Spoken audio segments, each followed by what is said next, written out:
Hello दोस्तों, नमस्ते। आज हम लोग रुधिर के बारे में पढ़ेंगे, जो कि डीएलएड फोर्थ सेमेस्टर के विज्ञान सिलेबस में है। आइए पढ़ते हैं हम लोग। रुधिर रुधिर ब्लड शरीर पर खरोंच लगने या कहीं पर कट जाने से लाल रंग का बहने वाला तरल पदार्थ आपने देखा होगा। यह रुधिर या रक्त कहलाता है। रक्त सभी कशेरुकी जंतुओं में पाया जाता है। कशेरुकी जंतु दोस्तों उन्हें कहते हैं जिसमें रीढ़ की हड्डी पाई जाती है, जैसे मछली, मेढक, छिपकली, चिड़िया तथा बकरी या मनुष्य।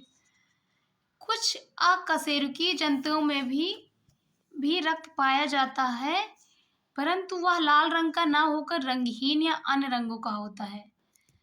दोस्तों इसका मतलब यह है कि वे जंतु या वे क्या कहते हैं, जीव जिनमें रीढ़ की हड्डी पाई जाती है उनमें रक्त का रंग लाल होता है, परंतु जिनमें रीढ़ की हड्डी नहीं पाई जाती उनका रक्त लाल ना होकर रंगहीन या अन्य रंगों का होता है। रुधिर ऑक्सीजन तथा कार्बन डाइऑक्साइड का परिवहन करता है। किसका परिवहन करता है रुधिर? कार्बन डाइऑक्साइड तथा ऑक्सीजन का।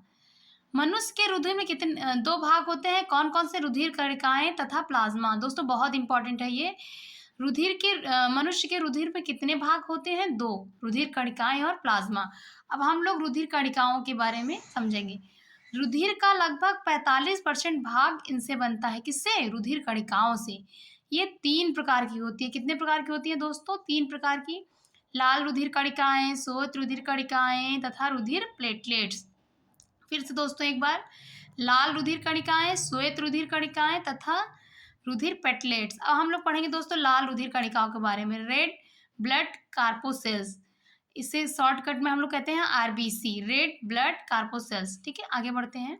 लाल रुधिर कणिकाएं गोल तस्तरी नुमा तथा दोनों ओर से पिचकी उभयतल हैं। ये चित्र में दोस्तों आप लोग देख सकते हैं।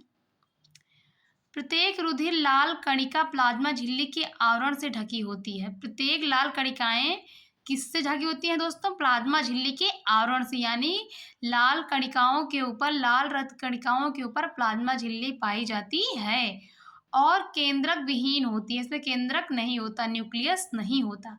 इसमें हीमोग्लोबिन नामक रंग युक्त प्रोटीन होती है। बहुत इंपॉर्टेंट है दोस्तों, वेरी वेरी इंपॉर्टेंट।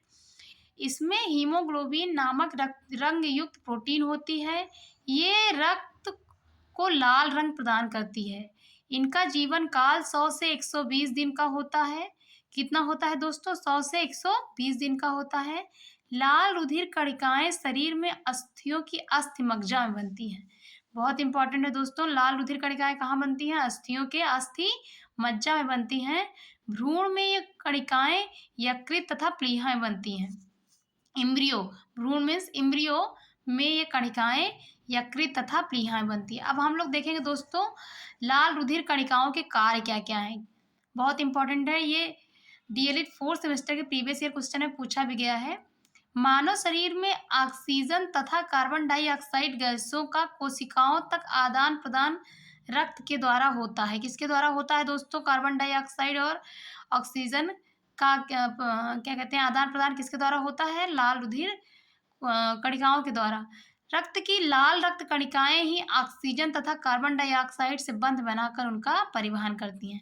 हम लोग आगे देखेंगे दोस्तों। अब श्वेत रुधिर कणिकाएं, व्हाइट ब्लड कार्पोसेल्स या डब्ल्यूबीसी, ये लाल रुधिर कणिकाओं की अपेक्षा बड़ी होती हैं तथा केंद्रक युक्त कणिकाएं होती हैं। दोस्तों अभी हम लोग पहले देखा कि जो आरबीसी है, जो रेड ब्लड कार्पोसेल्स है, उसमें क्या कहते हैं, प्लाज्मा झिल्ली का आवरण पाया जाता है, लेकिन उसको केंद्रक विहीन होती हैं। लेकिन जो श्वेत रुधिर कणिकाएं हैं, ये लाल रुधिर कणिकाओं की अपेक्षा बड़ी तथा केंद्रक युक्त कणिकाएं होती हैं। ठीक है, ये कणिकाएं अमीबा के समान अनियमित। दोस्तों इसका अमीबा, जैसे अमीबा का कोई आकार नहीं होता, उसी तरह श्वेत रुधिर कणिकाओं का कोई आकार नहीं होता। इनका कोई नियमित आकार नहीं होता है। इनमें कोई वर्णक नहीं होता, इसका कोई रंग होता ही नहीं है। जैसे दोस्तों अभी आप लोगों ने देखा कि जो लाल रुधिर कणिकाएं हैं उसमें हीमोग्लोबिन नामक रंगयुक्त प्रोटीन पाई जाती है, इसलिए ये रंगहीन होती हैं। इनका जीवन काल 1 से 4 दिन तक होता है। और दोस्तों अभी हम लोग देखे हैं ऊपर, जो लाल रुधिर कणिकाएं हैं इनका जीवन काल 100 से 120 दिन तक होता है। ये कणिकाएं कई प्रकार की होती हैं।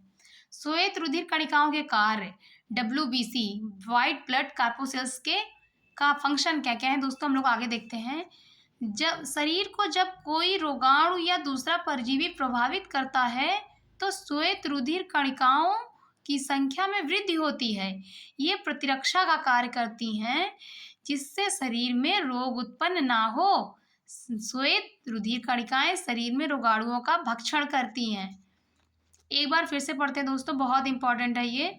शरीर को जब कोई रोगाणु या दूसरा परजीवी प्रभावित करता है तो श्वेत रुधिर कणिकाओं की संख्या में वृद्धि होती जाती है। ये प्रतिरक्षा का कार्य करती हैं जिससे शरीर में रोग उत्पन्न ना हो। श्वेत रुधिर कणिकाएं शरीर में रोगाणुओं का भक्षण करती हैं। अब हम लोग आगे देखेंगे दोस्तों, रुधिर प्लेटलेट्स या थ्रोम्बोसाइट्स। रुधिर प्लेटलेट्स आकार में बहुत छोटी, केंद्रक विहीन, द्वितलीय बाइकॉन्वेक्स प्लेट नुमा होती हैं।